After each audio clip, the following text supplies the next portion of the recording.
जिस प्रकार से एक विशिष्ट प्रकार की राजनीति चल रही है, जो देश की आंतरिक सुरक्षा और ताने बाने को ध्वस्त करने के लिए किसी भी कीमत तक जाकर कमर कसे हुए दिखाई पड़ती है, उसकी एक वानगी जो कई बार आप पश्चिम बंगाल में देख चुके हैं, आज न्यायालय द्वारा गठित एसआईटी की रिपोर्ट आने के बाद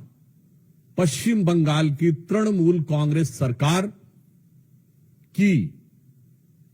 हिंदू विरोधी निर्ममता अपने पूरे विद्रूप रूप में सामने आती हुई दिखाई पड़ रही है। इस एसआईटी का गठन न्यायालय के आदेश पर हुआ था, जिसमें 3 लोग सदस्य थे। एक registrar law national human right commission के थे और 2 सदस्य पश्चिम बंगाल की न्यायिक सेवा के थे, अर्थात एक मानवाधिकार आयोग से सदस्य थे और 2 पश्चिम बंगाल की न्यायिक सेवा वेस्ट बंगाल लीगल सर्विसेज थे। और उन्होंने 11 अप्रैल 2025 फ्राइडे यानी 11 अप्रैल जुमे के दिन 2 बजे से लेकर 4 बजे के बीच में जो घटनाएं हुई हैं, उनके बारे में जो अपना ऑब्जर्वेशन दिया है, उससे तृणमूल कांग्रेस, इंडी गठबंधन और ये सेक्युलरिज्म के सो कॉल्ड सेल्फ चैंपियंस का नकाब पूरी तरीके से उतर गया है। पहली बात, बहुत आश्चर्य और दुख की बात है कि जो लोग ये कहते थे कि पाकिस्तान से युद्ध करने की क्या जरूरत है, सिर्फ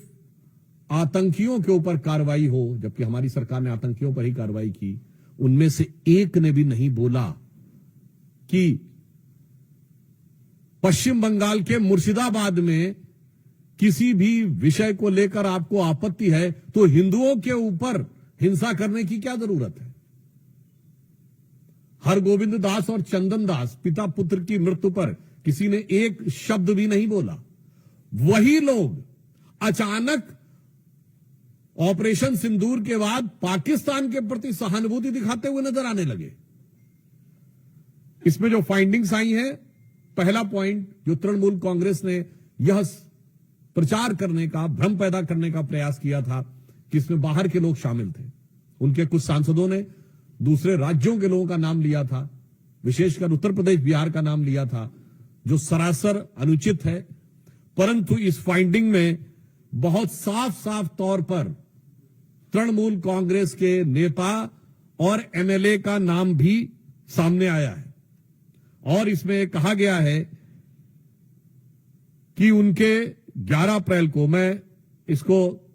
एज इट इज रीड करना चाहता हूं, all the attacks were carried out on the Friday 11th of April from 2 PM onwards under the instructions of local councillor Mehboob Alam and police and administration done nothing। तो ममता जी, ये तो आपकी party के बहुत महबूब नजर आ रहे हैं, आपकी पार्टी के बड़े प्रिय नजर आ रहे हैं।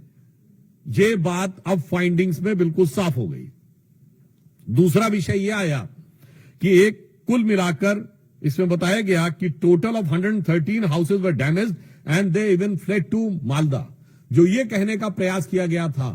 कुछ नेताओं के द्वारा कि ऐसा तो कुछ खास हुआ ही नहीं, कोई महत्वपूर्ण, कोई ऐसी उल्लेखनीय घटना नहीं हुई, ये बात बिल्कुल साफ सामने आई कि 113 जो हाउसेज थे वो पूरी तरीके से विध्वंस हुआ और लोगों को वहां से पलायन करने पर बाध्य होना पड़ा।